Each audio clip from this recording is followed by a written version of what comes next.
Ədəbi Birlik həftədə bir dəfə universitetin bir nömrəli qiraətxanasında görüşlər keçirir.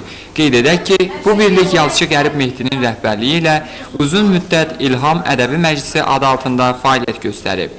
Gənclər də həmin ənənəni davam etdirirlər. Məqsədləri isə Gəncəyə layiq olan əsl sənət nümunələrini tapıb üzə çıxarmaq, müxtəlif vasitələrlə mətbuata gedib çıxan boz ədəbiyyata yaxşı əsərlərlə cavab verməkdir. Dilimdən qopmuram. Lap uzağı çəkməyəcək sənin adını, soyulacaq dediyi sevgi sözlərinin odunu. Ürəyimdən qorxmuram. Lap uzağı saxlayacağım nifrət qəfəsində, qoymayacağım sevməyə, olsa da səni sevmək həvəsində.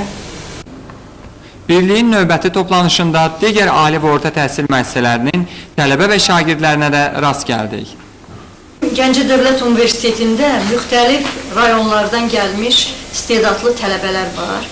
Onların bir çoxu məhz sənətlə bağlı Ədəbiyyat Fakültəsində, Tarix Fakültəsində təhsil alırlar.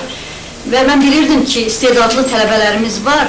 Onlar təşkilatlanmaq, bir yerdə çıxış eləyib, bir-birlərinin fikirlərini öyrənmək istəyirlər.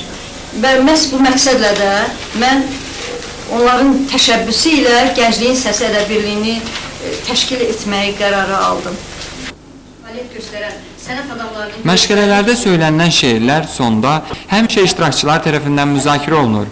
Bu vaxtacan bu istedadlı gənclərin bir almanaqları işıq üzü görüb. Bir gözümdən sevgi dolu səadət.